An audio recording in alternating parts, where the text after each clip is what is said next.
video, we're going to be looking at coffee beans. Before the advent of the third wave specialty movement, coffee was seen as a commodity.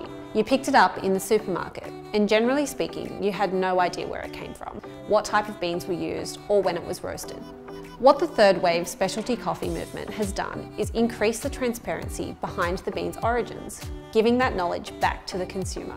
So now on a coffee pack, you'll get information like the bean variety, the country, the region it's from, the processing method, and the roast date. All things that help you make more informed decisions on the beans you choose. There are many species of coffee beans, but the two most common and well-known are Robusta and Arabica. Robusta is not as common in the specialty scene, while Arabica is the norm in third wave specialty. Within that, there are a whole lot of different varieties, ranging from what's known as the heirloom varietals in Ethiopia, to varieties made in a lab, like the SL28 and SL34s in Kenya, to Typica, Caturra, Katwai and Bourbon, which you usually see throughout lots of Central America. Like wine, there are literally hundreds of different coffee bean varietals. Coffee beans aren't actually beans. They are the seed of a cherry that grows on coffee trees. Similar to the analogy of grapevines for wine, certain coffee bean varietals grow best in certain countries, depending on many factors, like the soil, the altitude, the climate, the yield, resilience to pests, and so on.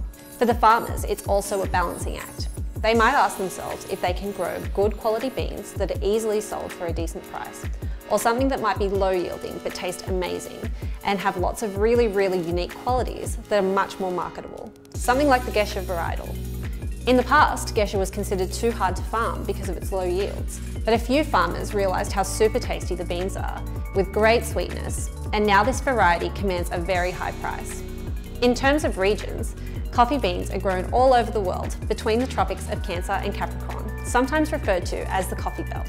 In particular, you have South and Central America, the Caribbean, Central and Eastern Africa, and Asia. When you're buying coffee beans to use in your machine at home, whether you have a full-on automatic espresso machine or a drip or filter style, the most important thing is that the beans are fresh. As you'll see in some of our other videos, we can't emphasize this enough. Without fresh beans, even the most advanced and expensive machine is not going to deliver the coffee that you want. As I said earlier, that's one of the many reasons specialty coffee beans are the way to go, because all the information you need to make your choice is on the pack. If we look at one of my packs here from Floozy, you'll see that the beans come from Anna Daisy Lanos. Her farm is 1,800 metres above sea level, and the beans have a fruity and sweet flavour profile. Most importantly, it tells us when the coffee was roasted. The coffee should ideally be used between 5 and 30 days after it's been roasted. Too early within those first 5 days, and the coffee can be quite volatile because there's a lot of carbon dioxide that needs to be expelled. After 30 days, the beans begin to age.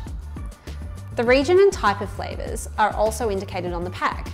For example, if we were talking about Kenyan coffee, we might expect to see higher acidity with winey, grapefruit, blueberry type flavours. Or if we were talking about Colombian coffees, we might expect to see stone fruit flavours, a big body, chocolatey sweetness. Another thing to consider is that coffee cherries are a fruit. So just like buying seasonal fruit and vegetables, you can choose seasonal coffee beans, and this will affect the flavour you get out.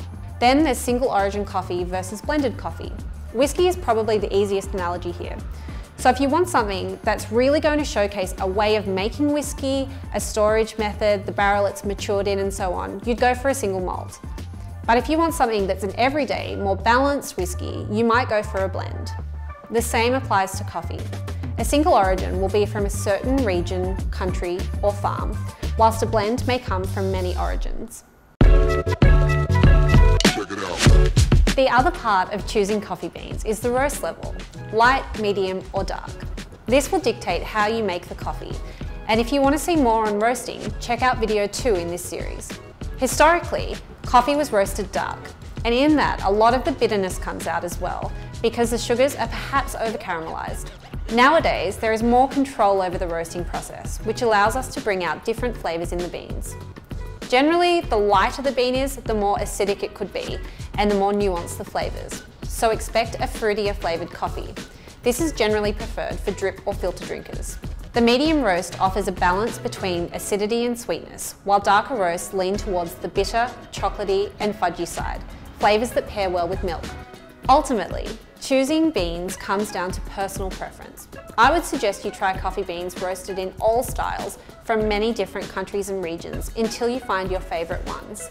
Then use those to create your third wave specialty coffee at home.